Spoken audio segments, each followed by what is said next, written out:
Hello, friends. This is Professor MCal once again. I am back. Some of you have been asking what happened. First, let me say that I'm very grateful to those of you that were looking for the page or wanted to find it, and those of you that are back, and for the new subscribers as well. So YouTube decided to take down, not only take down my human trafficking video, but obliterate the original page. So when it comes to that kind of content, I will have to do a Patreon or something like that instead, where people can pay $5 or something a month, and I'll do some more material that I can't put on YouTube. I'm in the process of reestablishing this page due to some errors on my part as far as saving some presentations. Some I did save. Those are the ones that are up. The ones that were not properly saved, which I am doing now, I'm properly saving everything. Some of those are gone. So I'm going to redo the Black Cube of Saturn presentation today. The reason that I chose this one was because this was by far my most successful video as far as views, and people seem to really enjoy it, and I think it's important, pertinent information that should be out there, and I enjoy it. So the presentation will be the same as last time, although the lecture will be a little bit different. So this is the Black Cube of Saturn, the ancient cult of Saturn L. So some of you know about this information already. Some people might be new to you. But we are talking about the three-dimensional representation of the planet Saturn in the form of what we call the Black Cube. Here you can see it in Australia, Denmark, Manhattan, and Santa Ana. There's also a giant one on your way into LA. I saw a huge Black Cube on your way into LA one time. The mother of all of these is, of course, the Kaaba at Mecca in Saudi Arabia. So we have talked about Baal and Molech before. There is an entire presentation on Baal. If you're unfamiliar, you can see that one. We talked about the Canaanites and the Phoenicians and how they're one of the same. So the Canaanites, as I've talked about in some prior videos, occupied the area of 6 countries, which are today Syria, Israel and Palestine, Jordan, Lebanon, and what is the other one? Oh, parts of Iraq as well. So this is the area of the people of Canaan in the Bible. They worshipped Baal or Baal. I'm just going to say Baal, I guess. Baal in the Bible. There's a lot of stories about Baal in the Bible. I've covered some of this before. This is the area of the world that they're from. These are the people that became the Phoenicians, and the Phoenicians dominated commerce in the Mediterranean for a long time, and were actually the the arch nemesis of the Roman Empire, as the Carthaginians were Phoenician. Hannibal himself was a Phoenician, and these were the enemies of the Roman Empire. Although the Roman Empire over time absorbed their culture and traditions, they were rivals for a long time. We talked about the bull god before. Any refresher that you need about the cult of the bull, that's another former video I'm going to have to try to dig up and see if I have. You can check out my Baal Demon God of the Elite presentation, which is up. So the ancient world, as we know, is made up of primarily cults, small groups of followers. Okay, this includes, the cult of Dionysius, the cult of Baal, cult of Astarte, Asherah, many different cults over time, and different ones in different areas. Mega religions like Christianity, Islam didn't come until much later, but these are born out of cults from the ancient world as well. Particularly, I'm thinking of Catholicism. Catholicism is basically sun worship, and it has a veneer, or it has the Jesus story folded into it, etc. and so forth. But this was originally sun worship in the Roman Empire. This is the Roman version of Christianity, which is born out of the worship of the sun, and then married with the cult of Christianity and Jesus. These evolutions of these original cults are all from the ancient world, so we've covered that. Ancient peoples had a different deity for each day of the week. Each day is named after a planet, of course. Sunday is the sun, moon day, or Monday, of course. Anything with M-O-N is moon, like the moon, the month. Tuesday is Mars. The color of blood is red. Mars is the god of war, right? So you go to Ruby Tuesdays, right? That's kind of cool. Wednesday is Mercredi in French, literally for Mercury. Thursday is Jupiter. Or Thor's Day, really, is what it is. The god of lightning and storms, Jupiter, Thor. Friday is Freya Day, Venus. Saturday is for Saturn, Saturnides. And the Key of Solomon the King, originally penned by Solomon, who supposedly the story goes that Solomon was so wise that an angel, Gabriel, came to him and gave him the secrets of magical workings, evoking angels, invoking demons, etc., and so forth. Or it's the other way around. Invoking angels and evoking demons. Invoking is inside, evoking is to try to manifest something outside of yourself. Okay. Magical operations can be performed in conjunction with the planetary hours. This is a chart from the Key of Solomon the King by Samuel Liddell McGregor Mathers. I've talked about Mathers and how important he is as an occultist in another video. The revival of the occult in the early 20th century. All right, so these are the planetary hours. If you're familiar with magic, you should be able to decipher this pretty easily. This is the book, Key of Solomon the King. If you're interested in magic, if you're interested in the occult, this is a place to start, man. This is I don't want to say the Holy Grail, but this is pivotal. Like this would be like, you know, learning physics and not reading Einstein. That's the, you know, that's how important this book is here. Lesser Key of Solomon the King is the Book of the Goetia. Right? This one is for evoking demons. So this one is for invoking angels, right? This one is for evoking demons. So the lesser key is evoking demons. And Aleister Crowley, of course, does the introduction to this volume. Saturnian cult. The cult came to dominate the ancient world, the cult of Saturn, the regions of the Levant. The Levant today is a number of countries. Iraq, Syria, Jordan, Lebanon, Israel, Palestine, maybe some of the Sinai Peninsula, and some of northern Arabian, the northern Arabian Peninsula as well. Saturn's color is black. Its metal is lead. It's the heaviest metal, of course. It's Greek Orthodox priest. So what I'm doing with this presentation is showing you how the cult of Saturn is still in play today in the cult of the cube. Greek Orthodox priest. This is a Saturnian priest originally. This is derivative of Saturn worship. Very, very interesting as well that what is hanging off of his neck is this symbol here is actually... This is a Luciferian symbol here.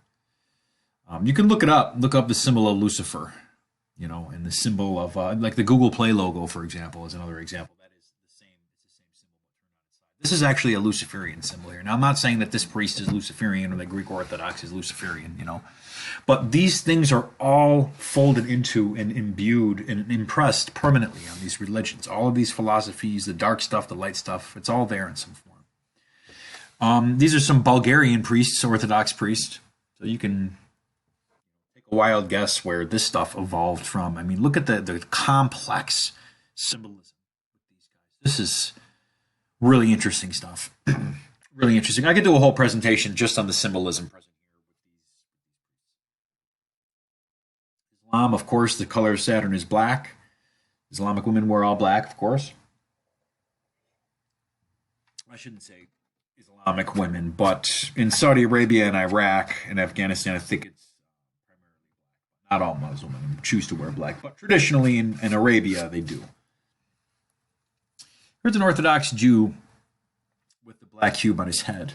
The black cube is the cube of three-dimensional reality. It is how three-dimensional reality exists, the cube. The black cube, to worship the black cube is to worship three-dimensional reality.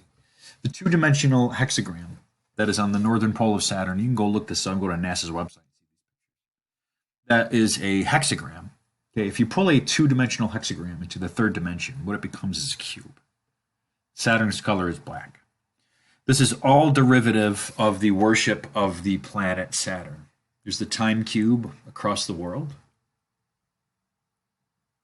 Here's the time cube at Mecca. When you go to Mecca, Saudi Arabia, for the Hajj, which is one of the 5 pillars of Islam. Let's see if I know the 5 pillars. Hajj, which is fasting, prayer, recitation of faith, alms to the poor. And what is the last one? Fasting. I got it. When you go to the cube at Mecca, you circumambulate around 7 times. Just like the Saturn is the 7th planet from the sun, the rings circumambulate counterclockwise, 7 rings, etc. This is all theater. You actually become the rings walking around the 3-dimensional cube. Worshipping the God of the 3rd dimension. It's not the God of this world, it's the God of the 3rd dimension. Saturn's North Pole, as I talked about earlier, is also a hexagram. 6-sided. I don't know what it is exactly. I think that the planet Saturn and the rings, or something is going on with that planet. This planet actually creates 3-dimensional time. I don't know everything about it, but I do know that this is a prevalent topic, and a lot of people enjoyed this one. This is essentially what creates 3-dimensional reality. Saturn. Saturn is the god of this world.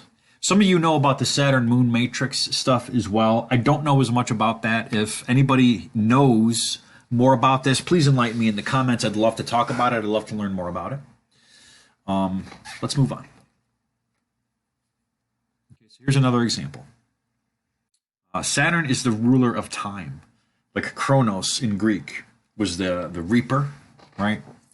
He had the sickle, right? Sickle, like cyclical, sickle.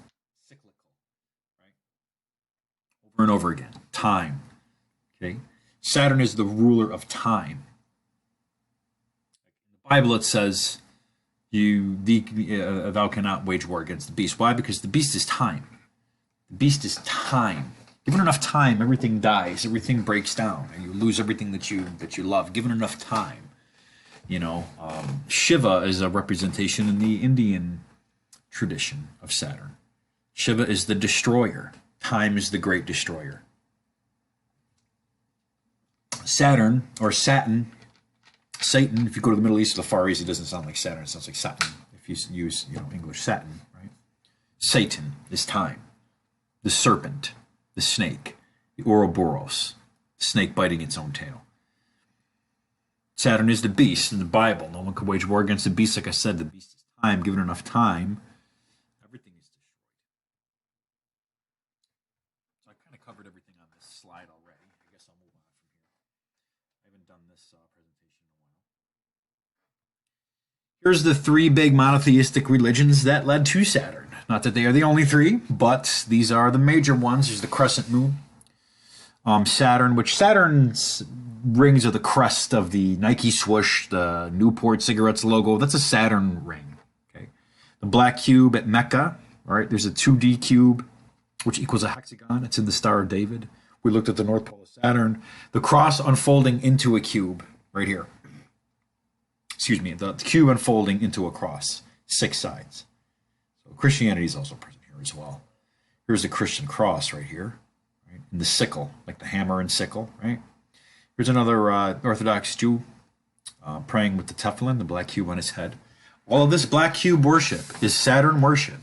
It's derivative of the worship of the god of time, which is not the god of this world. I don't know that you can, I don't know what the philosophy is, if you have to somehow crucify your ego on the unfolded cross to get out of time, to get out of the Dharma wheel, whatever you want to identify it as. I don't really know, but there's something, going on here that's far beyond, I think, any direct, then I'm thinking of it in a phenomenological kind of way. You can directly experience, I suppose, interaction with this object, certainly, because the tefillin here is in use by this Orthodox Jewish man.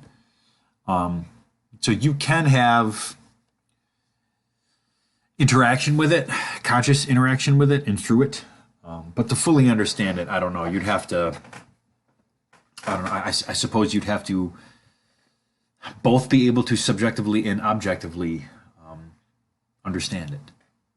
So this is a little bit about Saturn's influence worldwide.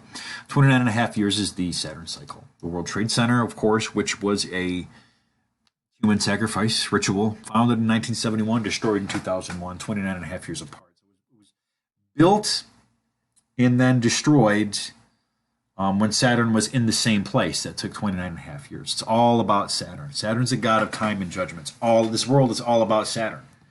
The whole world has been secretly worshiping, maybe not secretly, but maybe not unknowingly worshiping Saturn for thousands of years. All of these prayers, all of these thoughts, all of this stuff, it goes to the god of time, all of this energy, you know. Suggested reading, Jordan Maxwell. Anything about Jordan Maxwell, I would YouTube him up. Just put in Jordan Maxwell, Saturn, etc., or whatever. You're going to find really, really interesting, important stuff from this guy. I strongly recommend Jordan. If you don't already know, some of you probably already know who he is. We talked about The Key of Solomon, The King by Samuel Liddell McGregor Mathers. Get yourself that book if you don't have it. Dive into it. Leave something in the comments. We'll talk about it.